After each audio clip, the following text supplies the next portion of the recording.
Hola, buenos días. Nosotros somos parte de la generación 23 de la maestría en diagnóstico y rehabilitación neuropsicológica. De manera conjunta, les vamos a presentar el tema de la afasia subcortical. Primero, les daremos una breve introducción. Después hablaremos sobre la afasia subcortical no talámica, la relación de la afasia talámica con la interrupción del eje frontal intralaminar, el impacto del compromiso selectivo talámico en el comportamiento mediado corticalmente y, finalmente, daremos una breve conclusión. Los autores realizan una revisión literaria sobre la afasia subcortical, determinando que hasta 1997 varios conceptos tradicionales sobre los mecanismos de la afasia eran inconsistentes con los datos, por lo que se dan a la tarea de proponer hipótesis nuevas. La ausencia de afasia en 17 casos reportados de infarto estriatocapsular del hemisferio dominante y el hallazgo de patrones de deterioro del lenguaje en 33 casos diferentes reportados de un infarto estriatocapsular proporcionan una fuerte evidencia en contra de un papel directo importante de los ganglios basales en el lenguaje y contra la desconexión o diásquisis como mecanismo de afasia subcortical no talámica. Sin embargo, la consideración detallada de los eventos vasculares que conducen al infarto estriatocapsular sugiere fuertemente que los déficits lingüísticos asociados están relacionados predominantemente con hipoperfusión cortical sostenida e infarto no visible en los estudios de imágenes estructurales. La desconexión talámica, como puede ocurrir con infartos estriatocapsulares con extensión al tallo temporal y hemorragias putamenales, también puede contribuir a los déficits del lenguaje en algunos pacientes. Los infartos en el territorio de la arteria tuberotalámica y los infartos ocasionales en el territorio de la arteria paramediana, asociados con afasia, tienen en común el daño al lóbulo frontal, que puede estar involucrado en la regulación talámica en los procesos de atención. Esta interrupción en los núcleos pulvinar y posterior lateral, como resultado de tales lesiones, puede afectar a la selección de redes neuronales específicas en el campo de proyección de estos núcleos, que sirven como sustrato para la función léxico-semántica, que en efecto es una interrupción de un tipo de memoria de trabajo, definiéndolo como un defecto del compromiso selectivo. Desde el uso de la tomografía en 1970, numerosos estudios documentaron la afasia derivada de lesiones subcorticales.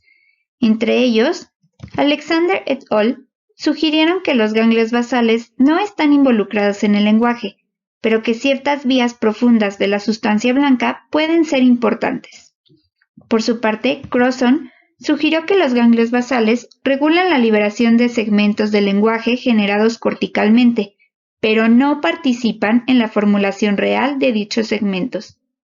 Finalmente, Walsh y Papagano sugirieron que los ganglios basales participan en la selección de la más apropiada de las múltiples alternativas léxicas generadas corticalmente. También se han sugerido diversas funciones para el tálamo. Ogeman et al. Sugirieron que el tálamo está involucrado en los mecanismos de atención que sirven al lenguaje. Penfield y Roberts pensaron que el tálamo estaba involucrado en las funciones integradoras del lenguaje. Schaltenbrand pensó que el tálamo controlaba la liberación e inhibición de los patrones de habla preformados. Crosson sugirió que el tálamo, además de estar involucrado en la actividad reguladora de los ganglios basales, estaba involucrado en la retroalimentación semántica entre la formulación del lenguaje y los centros de decodificación del lenguaje. Tomando en cuenta los problemas con estos análisis teóricos de los ganglios basales y la función talámica, los autores deciden no respaldar los hallazgos de la literatura, sobre todo por la falta de un análisis crítico de la dinámica circulatoria. Por lo tanto, se propone que el análisis realizado a continuación conduce a conclusiones significativamente diferentes de las obtenidas por los teóricos anteriores. Es importante aclarar que los autores sí respaldan el concepto atencional de Hogeman, por lo cual deciden concentrarse en las propiedades fisiológicas de las neuronas talámicas y el papel del núcleo reticular. Hasta 1997 no existía evidencia convincente de que las estructuras subcorticales no talámicas estuvieran directamente involucradas en la función del lenguaje. En general, se desarrollan en la lectura dos conclusiones referente a las afasias subcorticales. La afasia subcortical no talámica debida a lesiones isquémicas se debe principalmente a una combinación de hipoperfusión cortical sostenida, infarto cortical no detectado por estudios de imagen y desconexión córtico-talámica, mientras que las lesiones hemorrágicas no talámicas, si son de tamaño pequeño o moderado, pueden producir características de desconexión córtico-talámica, mientras que las lesiones grandes producen manifestaciones que reflejan tanto la desconexión talámica como la isquemia compresiva de la corteza supradyacente. Se han ofrecido 4 grandes explicaciones alternativas para comprender la afasia subcortical no talámica. La diásquisis o disfunción fisiológica de estructuras alejadas del área dañada. El infarto de estructuras de los ganglios basales directamente involucradas en los procesos del lenguaje. Desconexión de estructuras corticales involucradas en el lenguaje y desregulación de la liberación de segmentos del lenguaje formulados corticalmente en un flujo de salida. Por lo que los autores mostrarán que, con excepción de la diásquisis relacionada con la desconexión del tálamo, ninguna de estas explicaciones aclara satisfactoriamente los datos. Por ende, se centran en el infarto estriatocapsular, porque representan una lesión subcortical relativamente estereotipada, causada por un evento vascular específico, la oclusión de la arteria cerebral media proximal derivado de un trombo o un émbolo. Debido a que es una lesión relativamente estereotipada, la variabilidad anatómica puede descartarse sustancialmente como una posible explicación de la variabilidad en las manifestaciones clínicas.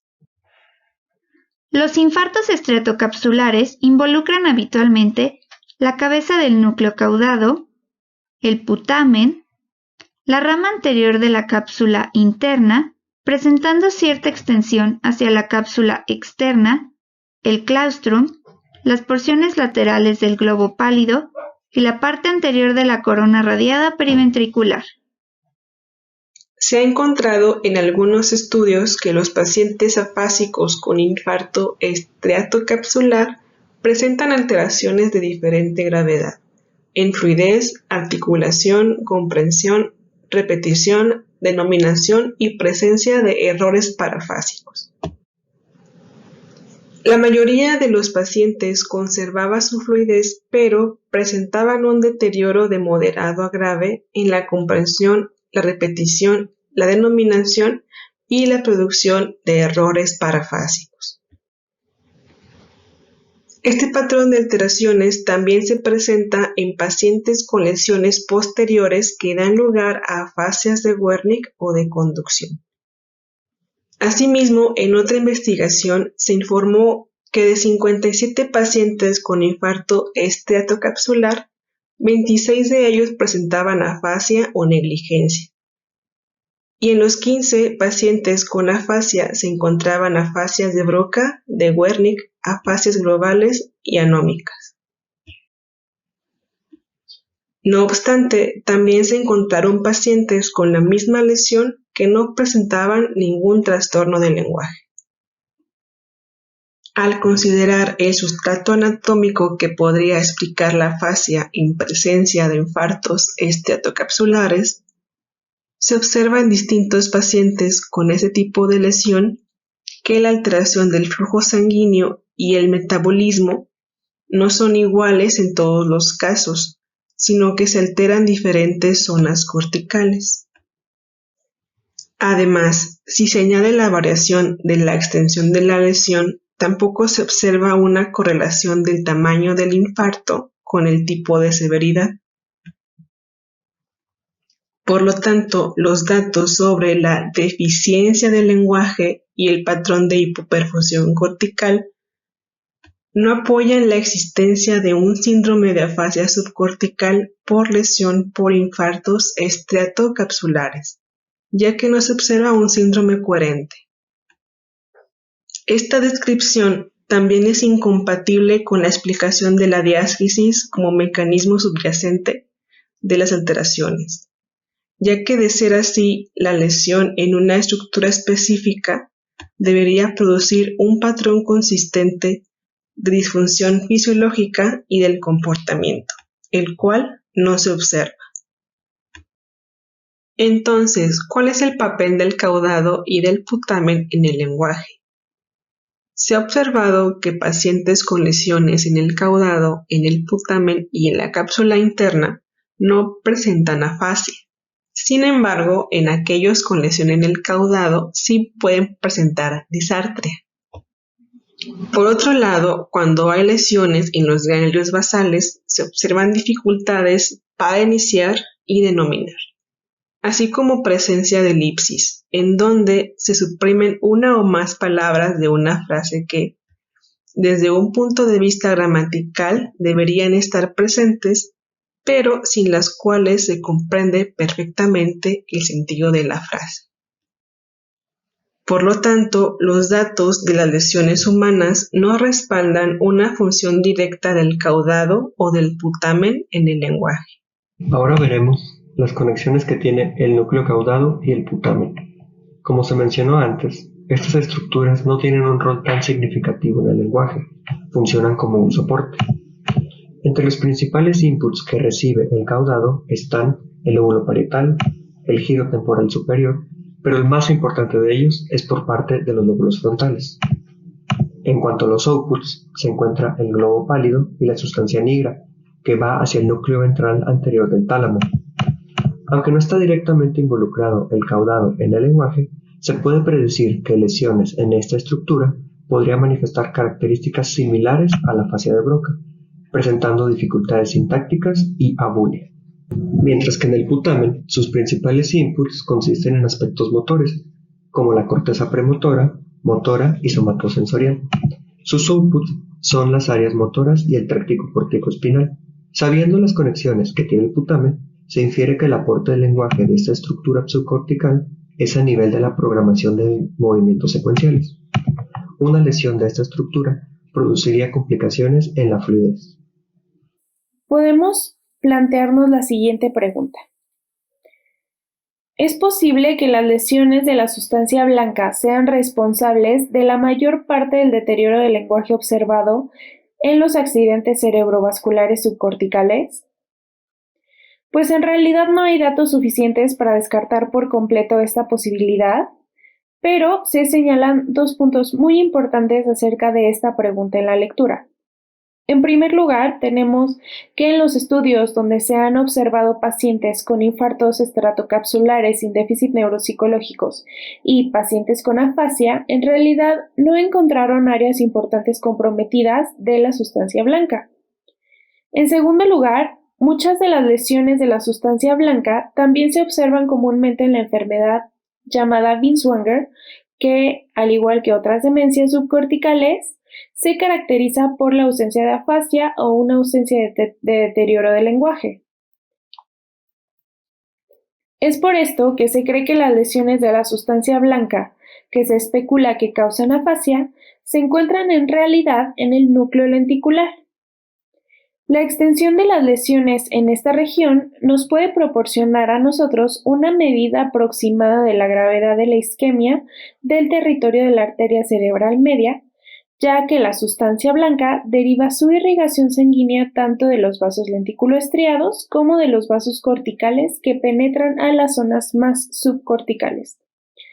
Por lo tanto, en los accidentes cerebrovasculares subcorticales no talámicos que causan afasia, generalmente no es posible separar los efectos directos de las lesiones en la sustancia blanca de los efectos del daño de la corteza cerebral de los eventos vasculares asociados. Acerca de las hemorragias del putamen, tenemos que pues estas hemorragias putaminales obviamente dañan gravemente al putamen mismo, pero también desconectan el tálamo de la corteza del lenguaje y comprimen directamente el área perisilviana. Hay pruebas de que estos dos mecanismos, que es el daño al putamen y la desconexión del tálamo, pueden explicar la afasia derivada de la hemorragia putaminal. Algunos estudios han informado de un número de pacientes con hemorragia putaminal que tenían problemas de denominación, de comprensión y repetición, y muchos de estos pacientes presentaban también neologismos. Sin embargo, muchos pacientes con hemorragia putaminal demuestran un deterioro muchísimo más marcado en la repetición que en otros aspectos de la función lingüística. Ahora pasaremos a la isquemia cortical como principal contribuyente a la fase subcortical no talámica. Siguiendo esta misma línea, se requiere primeramente realizar una revisión de la anatomía vascular hemisférica. Las regiones corticales y subcorticales potencialmente involucradas en la función lingüística casi siempre son irrigadas por la arteria cerebral media o sus ramas, con excepciones del tálamo, que es inervado por ramas de la arteria cerebral posterior, arterias comunicantes posterior y la punta de la arteria basilar. La cabeza del núcleo caudado, el putamen, están irrigadas por la arteria lenticuloestriatal, de las cuales todas, excepto la más ventromedial, son ramas de la porción proximal, la cual llamaremos M1 de la arteria cerebral media, que se extiende desde la mitad de la carótida hasta la bifurcación de la arteria cerebral media. En el tema de los infartos, los estriatocapsulares y los infartos no lacunares de la sustancia blanca son causadas por la oclusión del despegue cerebral medio en la unión T de la carótida, la porción M1 de la arteria cerebral media. Los tromboembolismos tienen el efecto de eliminar o reducir severamente el flujo sanguíneo derivado de la arteria cerebral media hacia la corteza.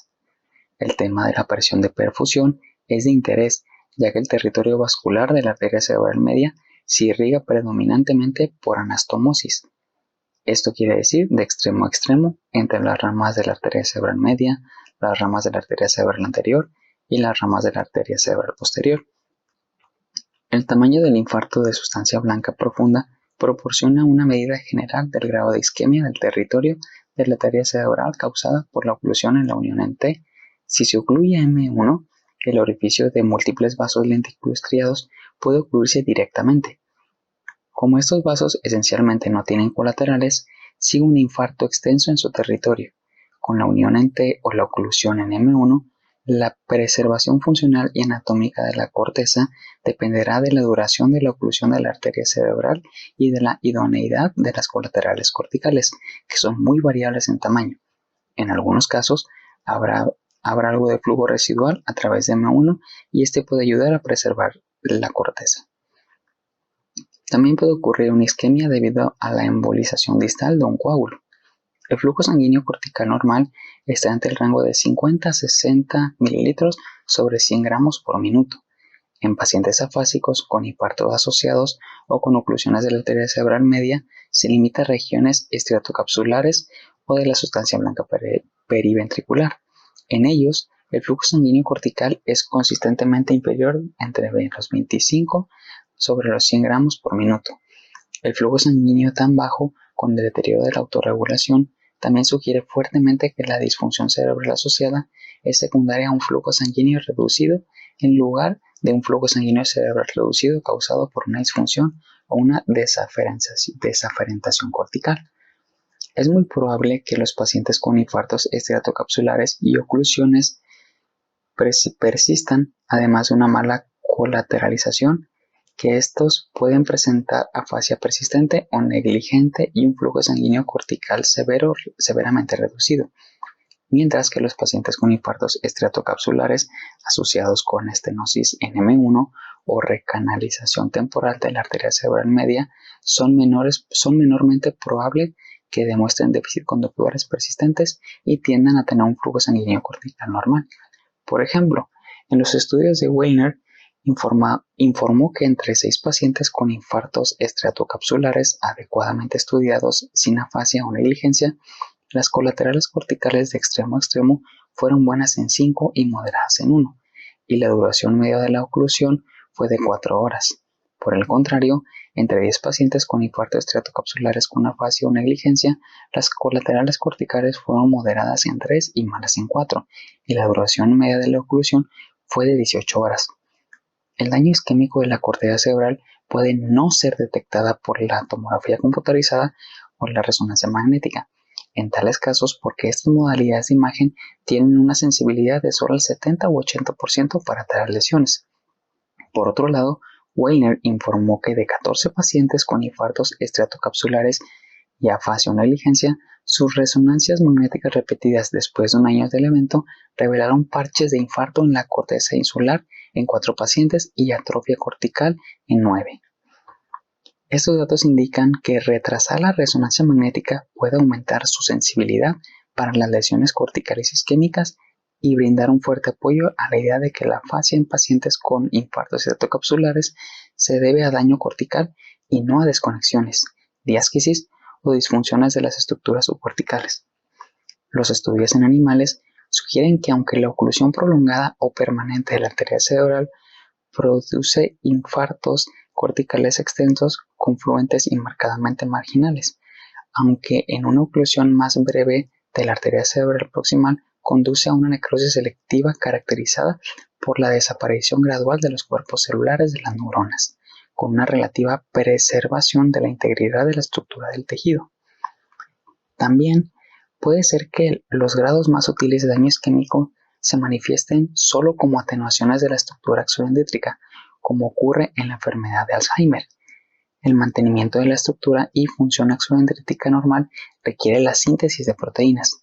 Esta se produce en el cuerpo celular y se suprime por completo a velocidades de flujo sanguíneo inferiores a 35 ml sobre 100 gramos por minuto. El impacto de otros procesos destructivos asociados con la isquemia, como la exotoxicidad, pueden ser explicaciones de las alteraciones entre axones y dendritas. Por ello, se respalda que la mayor parte de la disfunción del lenguaje en la fase subcortical no talámica está relacionada con disminuciones primarias en la perfusión cortical, así como sugerir que los estudios inmunohistoquímicos de la sinaptofisina son un marcador de la sinapsis, pueden ser una forma más informativa de determinar las ramificaciones completas de la lesión.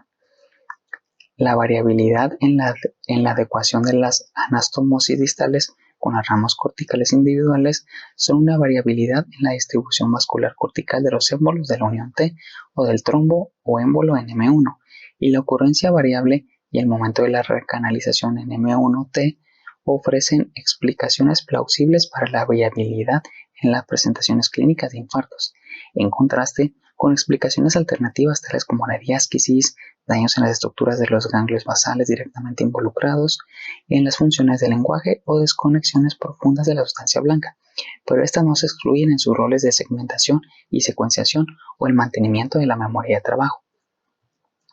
Si la extensión del daño cortical es el único factor operatorio y si no hay correlación entre la extensión de las lesiones corticales y subcorticales, entonces la extensión de las lesiones debe ser irrelevante.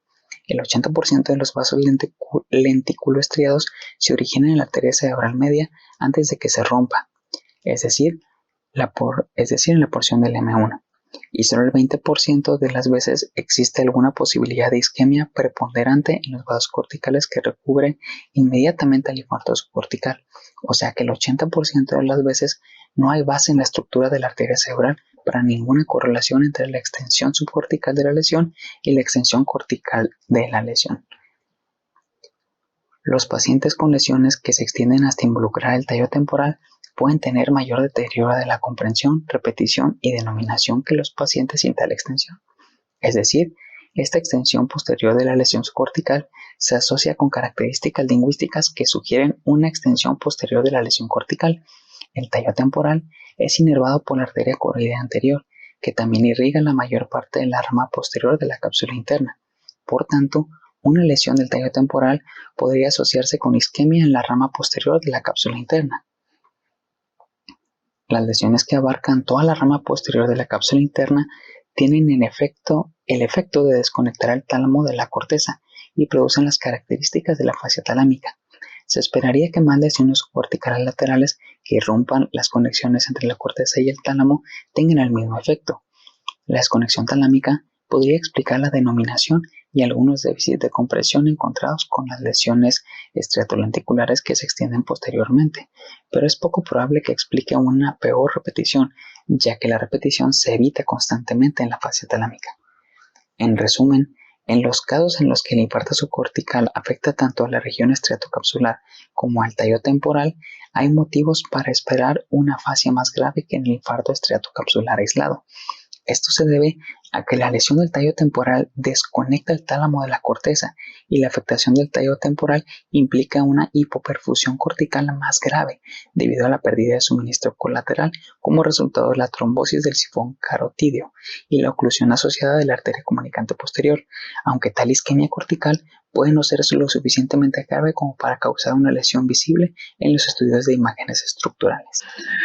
Hasta este punto, hemos argumentado que las manifestaciones lingüísticas de las lesiones subcorticales no talámicas son atribuibles por completo a un daño o disfunción cortical variable que no es evidente en la tomografía computarizada o la resonancia magnética.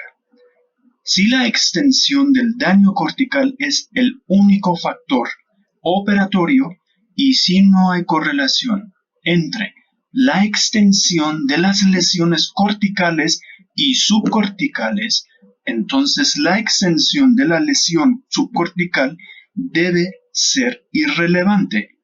El 80% de las veces no hay una base en el medio estructura de la arteria cerebral para cualquier correlación entre la extensión subcortical de la lesión y la extensión cortical de la lesión.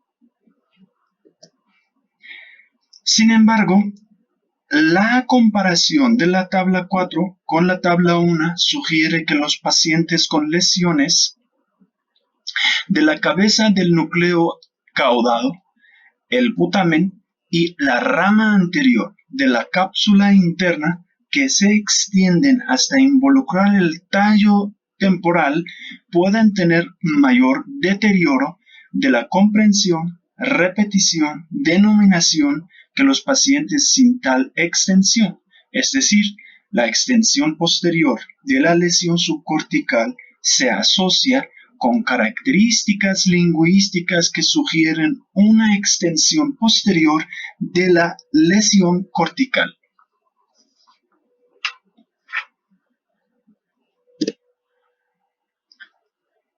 Por tanto, una lesión del tallo temporal podría asociarse con isquemia en la rama posterior de la cápsula interna. Las lesiones que abarcan toda la rama posterior de la cápsula interna tienen el efecto de desconectar el tálamo de la corteza y producen las características de la afasia talámica.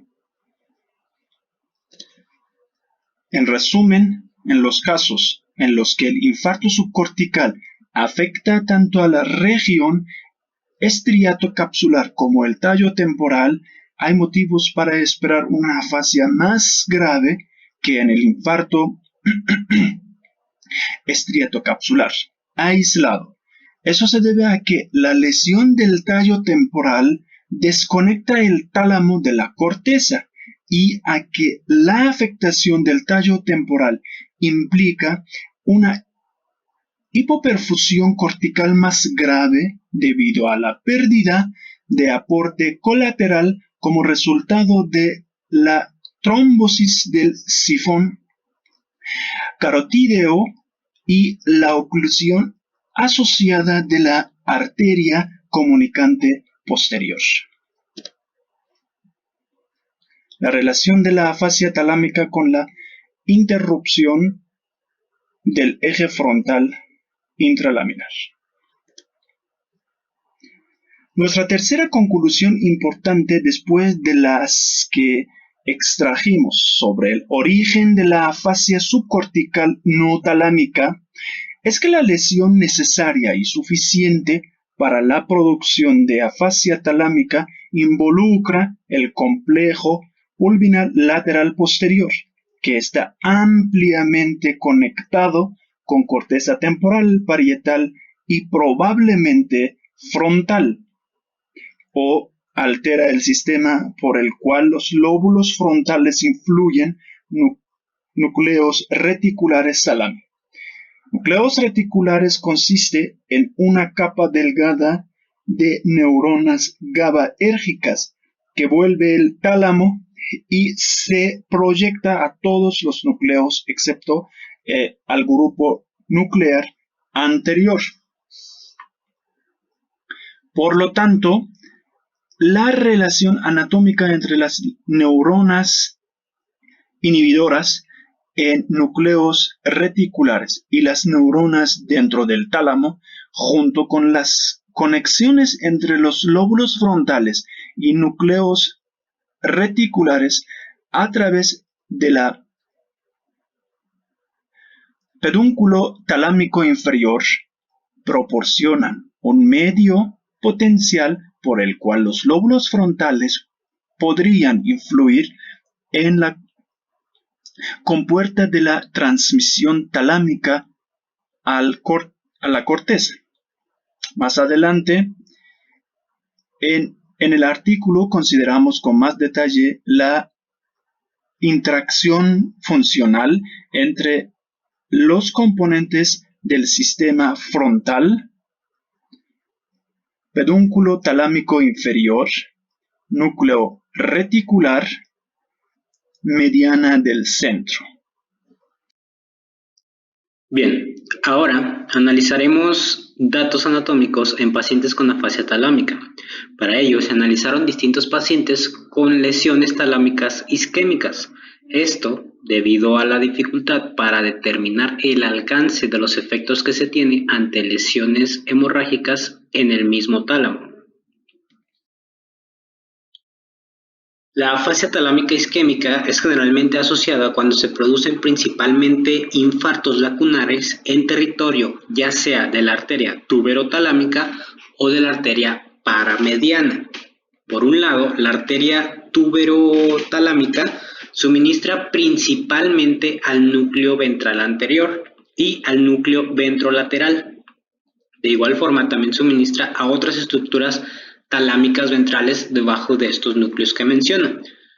Por otro lado, la arteria paramediana, que dicho sea de paso, los infartos lacunares van a ser menos frecuentes en esta arteria y la mayoría serán bilaterales. Esta arteria suministra núcleos intralaminares de la línea media y las porciones ventrales del núcleo dorsomedial. De igual forma, también suministra algunas estructuras ventrales talámicas. Ante esta información surge la pregunta de qué porciones del tálamo podrían involucrarse directamente o estar participando en el lenguaje.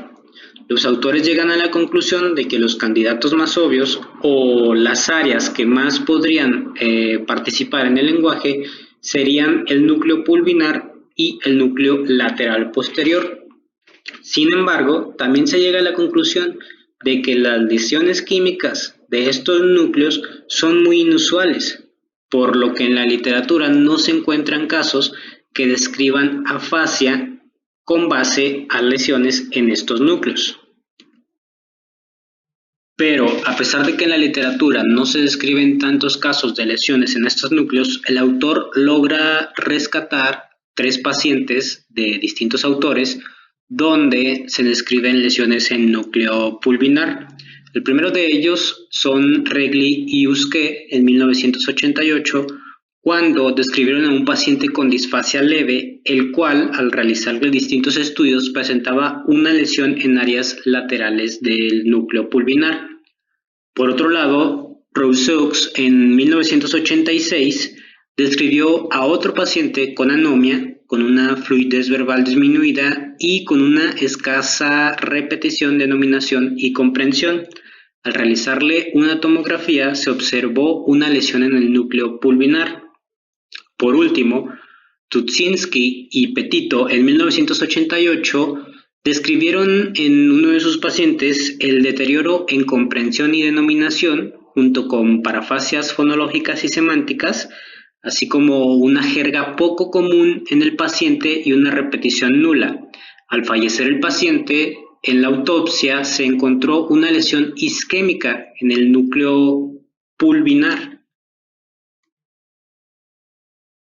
Y a pesar de toda esta información y los 3 casos antes descritos, generalmente se menciona que los estudios detallados del comportamiento de pacientes con lesiones crónicas en el núcleo pulvinar generalmente no han aportado pruebas contundentes o resultados significativos de afasia. Esto, pues, en ninguno de los casos se ha confirmado histológicamente la lesión y no se asegura que al 100% la lesión esté involucrada meramente en núcleos talámicos, como lo es en este caso el núcleo pulvinar. Sin embargo, se establece que la disfunción lingüística con lesiones pulvinares podría manifestarse solo ante un daño sustancial de estos núcleos.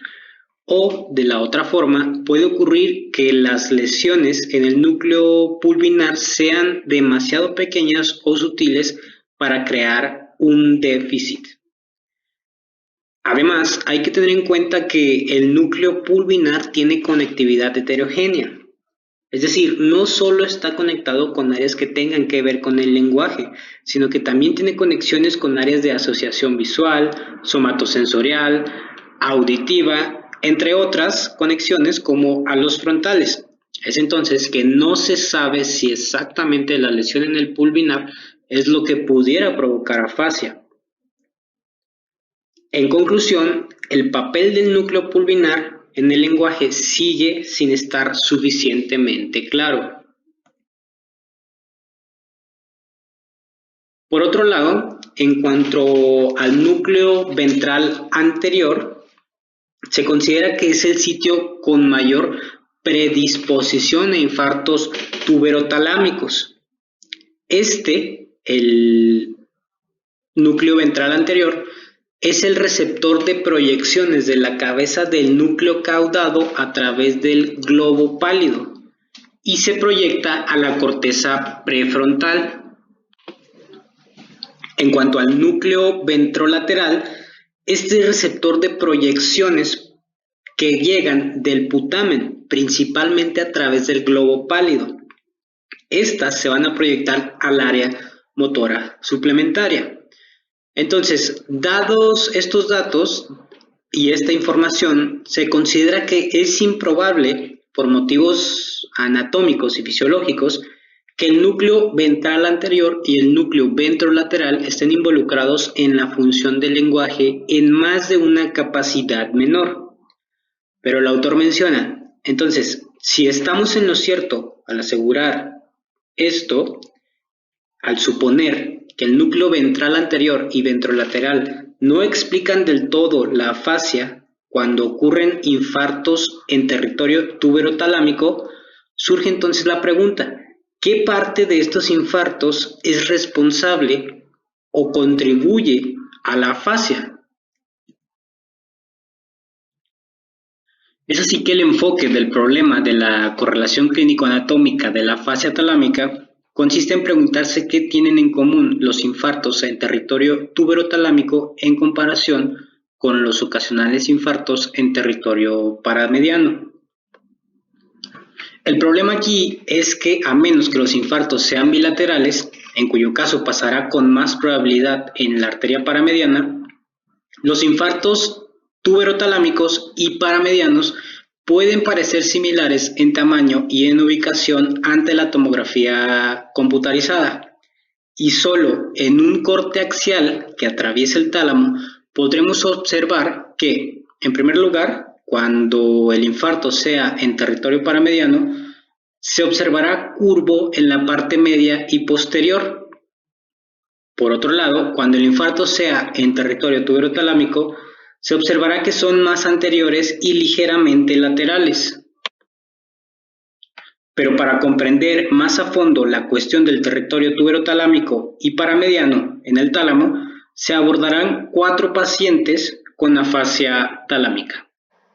Para abordar esta cuestión más a fondo de lo que estas dos regiones, es decir, el territorio tuberotalámico y paramediano, pudieran tener en común anatómicamente, se analizarán 4 casos. Estos 4 pacientes tuvieron un diagnóstico de afasia de tipo talámica, en donde se observó anomia en el lenguaje espontáneo, pobre desempeño en las pruebas de fluencia verbal, problemas con la denominación, buena comprensión y una repetición normal. En el caso de BD y CG, estos pacientes tuvieron un infarto en el territorio tuberotalámico.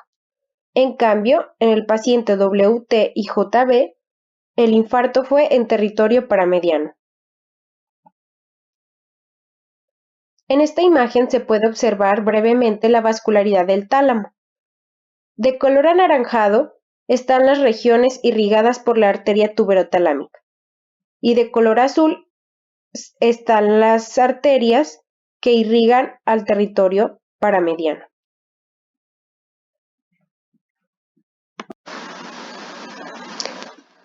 Una vez aclarada la vascularidad del tálamo, procederemos a analizar cada uno de los casos anteriormente mencionados.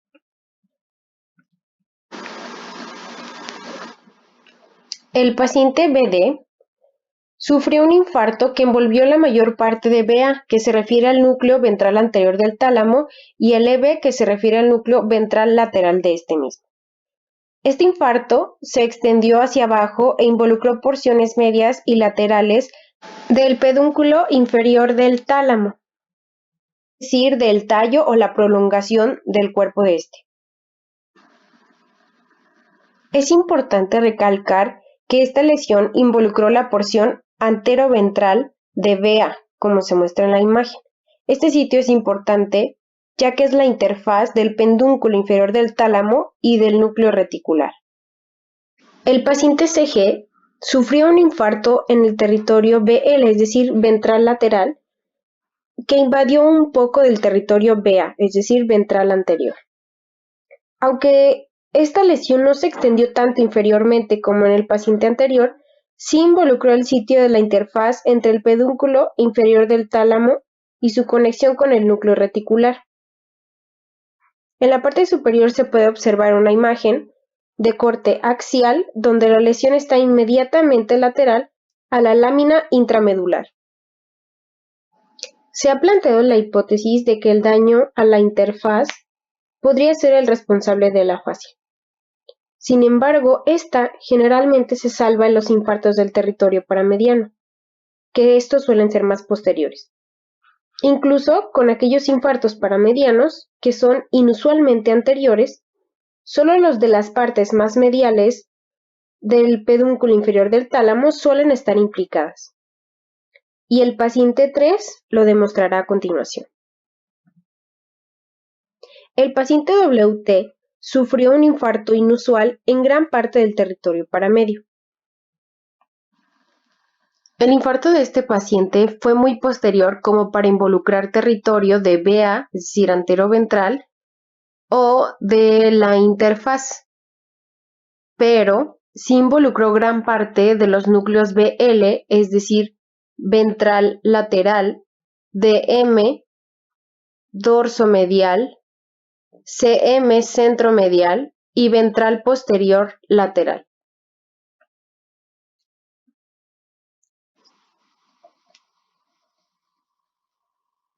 Una de las conclusiones a raíz de este caso es que ya sea la afectación del núcleo dorsomedial en virtud de sus conexiones con la corteza prefrontal o del núcleo lateral posterior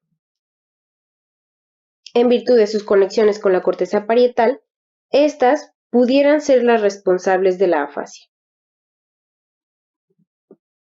Sin embargo, con una sola excepción, ha habido una participación mínima en mención del núcleo dorsomedial o lateral posterior en casos previamente reportados de infarto en el territorio paramediano con afasia. Es muy raro encontrar pacientes con afasia que tengan lesiones estereotáxicas del núcleo dorsomedial, Estas lesiones estereotáxicas se refieren a un método muy preciso para tomar las muestras de tejido cerebral a través de un pequeño orificio en el cráneo. Ahora analizaremos las características del último caso. Este corresponde al paciente JB, el cual tuvo un infarto en el territorio de la arteria paramedia. Este era inusualmente anterior y, en consecuencia, mientras conservaba intacto el núcleo dorsomedial, el infarto envolvió 2 porciones del núcleo reticular anteroventral y a la lámina medular interna inmediatamente anterior al núcleo CM o centromedial. Por tanto, el sistema del pedúnculo inferior del tálamo, núcleo reticular y centromedial fue interrumpido en los dos locus del paciente. Por tanto, se puede concluir, con base a la evidencia presentada, que la única cosa que tienen en común los infartos de territorio tuberotalámico y paramedio en pacientes con afasia son la interrupción o el daño del sistema frontal del pedúnculo inferior del tálamo y sus conexiones con el núcleo reticular y el núcleo centromedial. Esta hipótesis proviene de informes en los que se ha sometido a los pacientes a cirugía y la lesión talámica ha sido inducida. Por lo tanto, esta evidencia es limitada. No se han comentado trastornos del lenguaje en pacientes sometidos a talamotomía del núcleo central medial del tálamo. La idea de que la afasia talámica usualmente se debe a lesiones en el sistema del frontal con el pedúnculo talámico inferior, el núcleo reticular y el núcleo intralaminal mediocentral se apoya con observaciones de una alteración del lenguaje similar a aquella en pacientes con lesiones talámicas con infartos en las porciones inferiores de la rodilla de la cápsula interna. Dichas lesiones no implican directamente ninguna porción del tálamo, pero caen directamente dentro del pedúnculo talámico inferior. Sin embargo, ¿qué tan plausible es la explicación de que estas lesiones ocasionen una afasia? La función esencial del tálamo es de una compuerta de relevo. Las neuronas tálamo-corticales en general están altamente adaptadas anatómica y fisiológicamente para la transferencia de información aferente a diversas regiones corticales. El relevo talámico está profundamente influenciado por el estado de excitación del organismo y posiblemente por procesos atencionales. Las neuronas talámicas de proyección se encuentran en uno de dos estados: hiperpolarizado, en el cual el umbral de respuesta está elevado y las respuestas tienden a ser en ráfagas que tienen poca relación con la entrada aferente, y parcialmente polarizado, en el cual las respuestas son individuales y son linealmente atraídas por el impulso aferente de hasta 200 Hz. El estado de las neuronas talámicas de proyección refleja el estado de varios torrentes de la membrana, lo cual está grandemente determinado por la entrada directa o indirecta de la corteza cerebral. Probablemente las entradas de la formación reticular del cerebro medio y el núcleo reticular sean de las más importantes. La estimulación de la formación reticular del cerebro medio por medio de proyecciones directas del núcleo talámico y por medio de las proyecciones de la formación reticular del cerebro medio al núcleo reticular tiene el efecto de cambiar todas las neuronas del tálamo a parcialmente despolarizado, es decir, a un modo de transmisión. Este efecto es prolongado y corresponde al fenómeno neurofisiológico y conductual asociado a la excitación.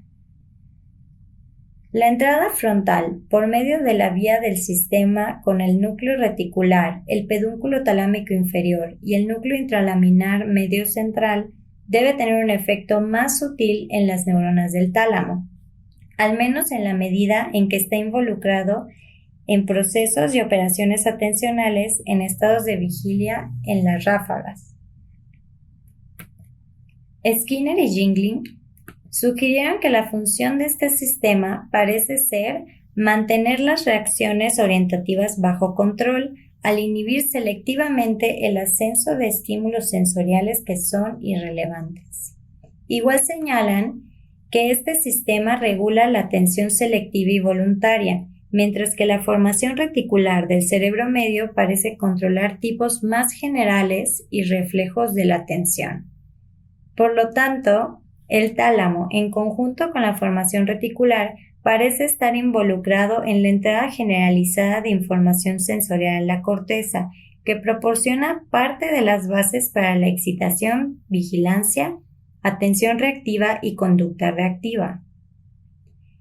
El sistema frontal, con el núcleo reticular, el pedúnculo talámico inferior y el núcleo intralaminar medio central, parece estar involucrado en la mejora fásica y selectiva de la salida talámica relevante para la atención y conducta guiada, al mismo tiempo que parece inhibir la entrada tónica y no selectiva de información sensorial mediada por el sistema de la formación reticular y el núcleo reticular.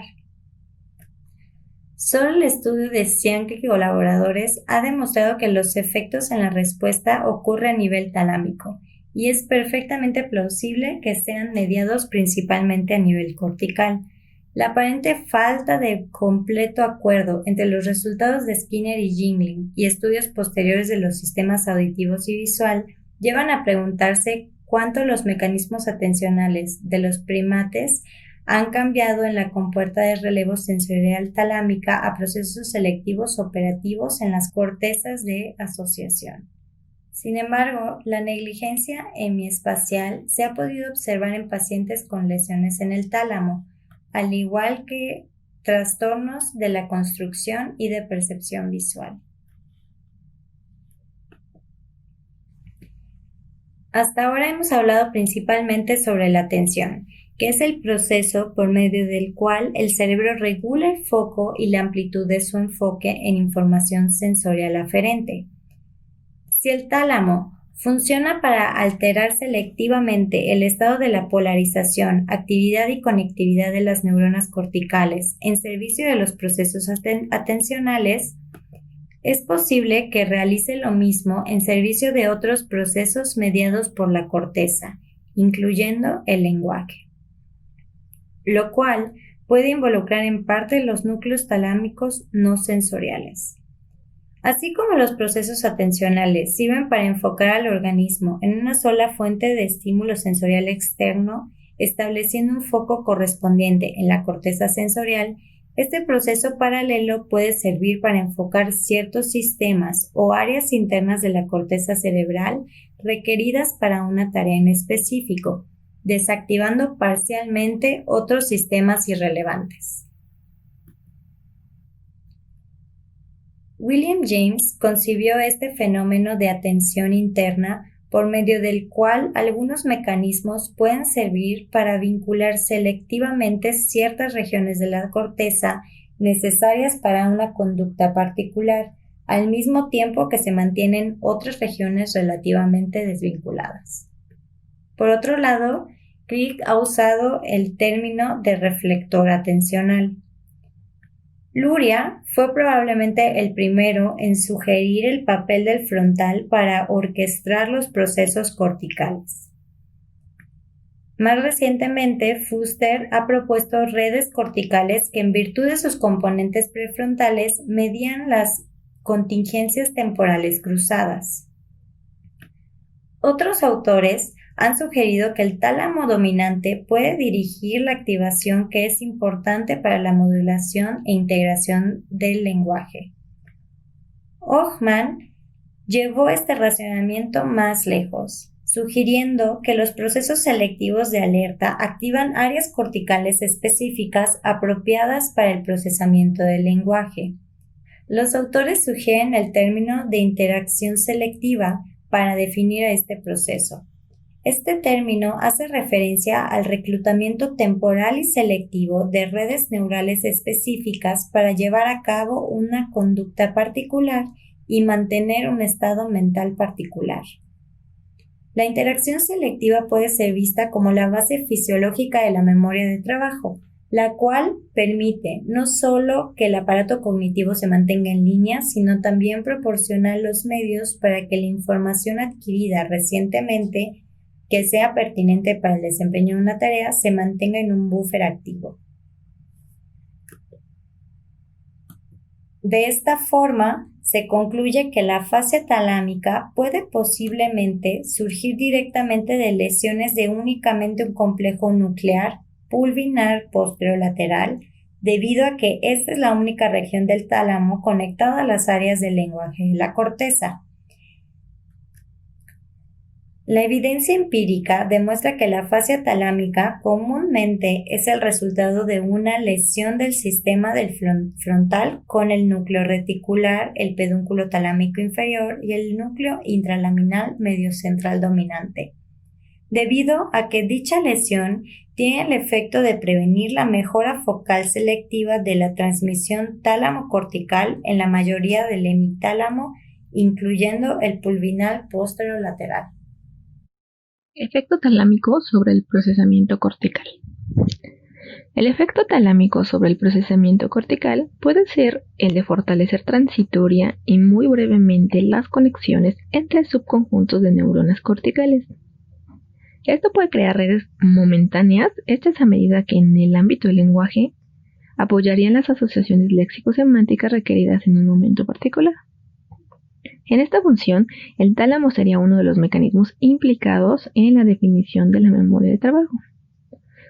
Propiamente en el lenguaje, el efecto de más o mayores lesiones talámicas laterales puede generar la degradación de las redes neuronales corticales al servicio de la asociación léxico-semántica, de modo que las asociaciones con menos representaciones o las asociaciones de baja frecuencia no estarán disponibles de forma selectiva.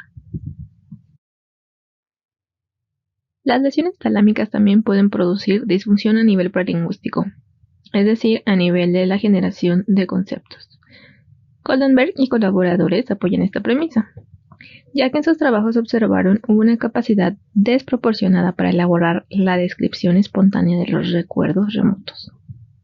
Esto recuerda mucho a la fascia dinámica, en la que los pacientes con lesiones frontales dominantes son capaces de un lenguaje espontáneo muy limitado cuando deben generar los conceptos por sí mismos, pero les va mucho mejor con la descripción de imágenes, en cuyo caso los conceptos se derivan más automáticamente de las imágenes visuales. Se cree que la disfunción del sistema frontal referido anteriormente puede ser responsable de las alteraciones, ya que la región dorsomedial es la principal fuente de proyecciones talámicas a los lóbulos frontales, y además es probable que dicha vía frontal pase por la línea media inmediatamente debajo del tálamo, donde sería susceptible de daño por infartos paramedianos. En conclusión, el efecto de tales lesiones talámicas puede generar la degradación de las redes neuronales corticales frontales, que sirven al desarrollo conceptual semántico, así como la alteración léxico-semántica cuando se trata de lesiones más laterales. Ahora hemos llegado a la conclusión. Los autores concluyen que la afasia por lesiones subcorticales no talámicas es debida a una combinación entre la desconexión talámica y una disfunción cortical transitoria permanente, la cual estaría relacionada con una isquemia persistente o infarto. Sin embargo, estos aspectos no podrían ser observados por medio de una resonancia magnética o una tomografía computarizada.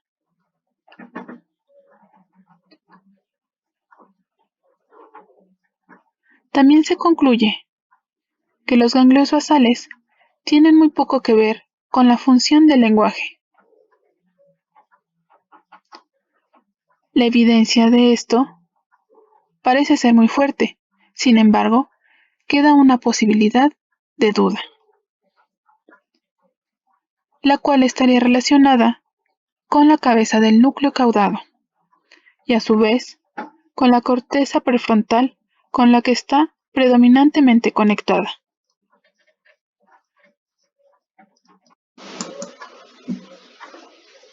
Al respecto, se proponen algunas posibles investigaciones para comprobar lo antes mencionado.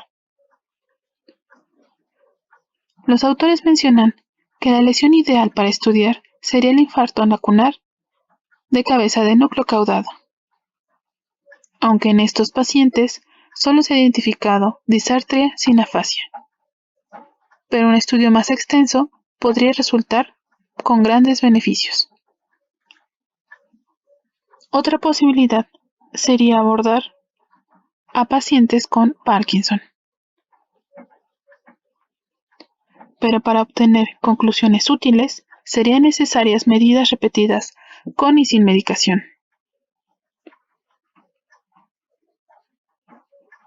ya que se ha demostrado que muchos pacientes parkinsonianos con demencia, incluso sin evidencia de enfermedad de Alzheimer, sí tienen hallazgos patológicos corticales y subcorticales generalizados, que podrían afectar la función intelectual. En particular, tal patología podría explicar el deterioro de la sintaxis reportado en muchos pacientes con enfermedad de Parkinson.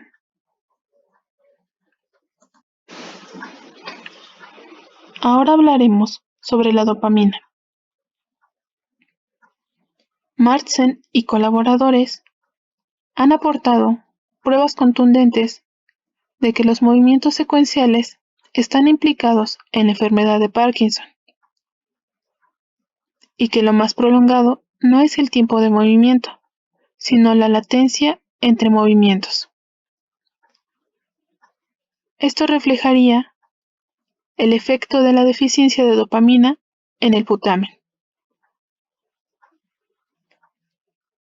Con esto, se puede asumir que la esencia de la cabeza del núcleo caudado son los conceptos, debido a las amplias conexiones con la corteza prefrontal. Por lo tanto, un resultado de la deficiencia de dopamina en cabeza de núcleo caudado podría generar un aumento en la latencia entre conceptos, es decir, bradifrenia. Sin embargo, aquí aparece una excepción. Diversos estudios experimentales en pacientes con Parkinson no han demostrado que la bradifrenia sea sensible al reemplazo de dopamina.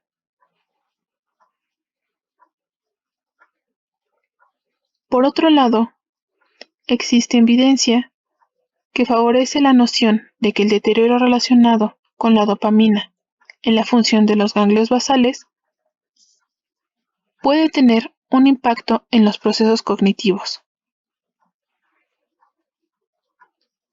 por lo que el deterioro en el desempeño de tareas cognitivas simultáneas podría mejorarse con tratamiento dopaminérgico.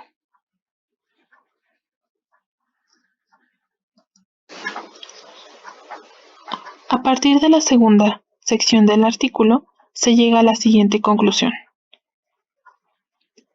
que la afasia en pacientes con lesiones talámicas dominantes suele estar relacionada con la destrucción del sistema frontal,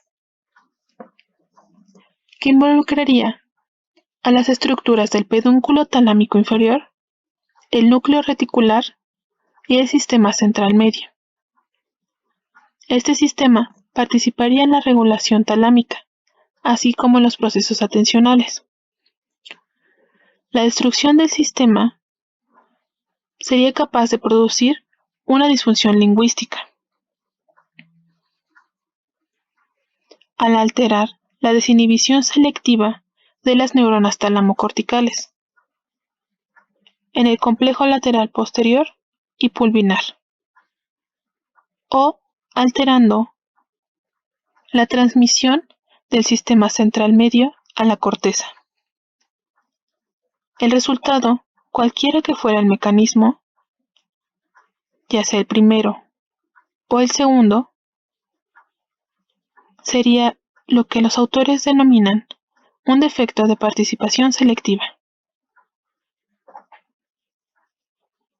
relacionado con una falla para definir adecuadamente la memoria de trabajo en la corteza temporal y parietal,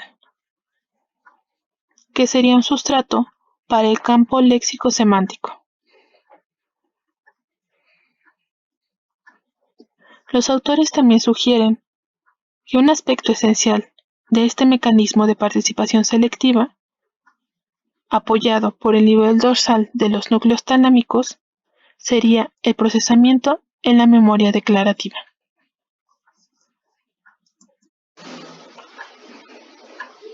Ahora bien, por medio de este esquema es posible observar con gran detalle la gran complejidad de las estructuras que revisamos a lo largo de la exposición. Con excepción del núcleo reticular y los núcleos intralaminares, las conexiones eferentes a la corteza cerebral son recíprocas por proyecciones corticotalámicas aferentes, que se organizan de forma topográfica. Diversas son las arterias que permiten estos aspectos de conectividad y suministro vascular.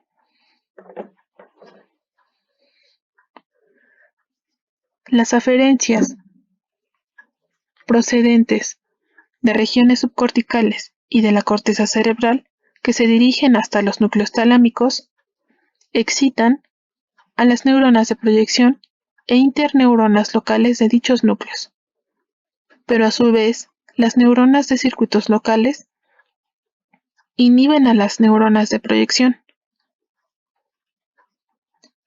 De esta manera, las aferencias hacia el tálamo influyen sobre las neuronas de proyección, es decir, las talamocorticales, a través de dos vías, una excitatoria y la otra inhibitoria o indirecta. Toda la revisión que hemos realizado hasta ahora permite considerar que el tálamo no solo es un simple relevo de información entre los centros aferentes y la corteza, sino que también es encargado del procesamiento de la información, influyendo por lo tanto sobre las funciones corticales.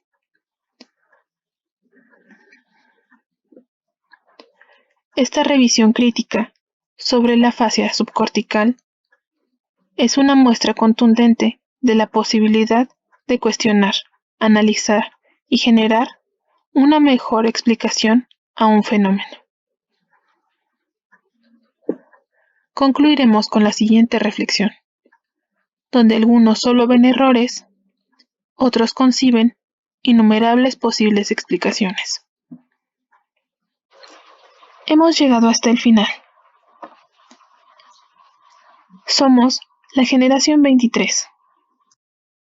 Carla, Laura, Fanny, Néstor Valadez, Flor, Hugo, Ali, Juan Manuel Ríos, Neismi Janet, Cari, Ana y Valeria.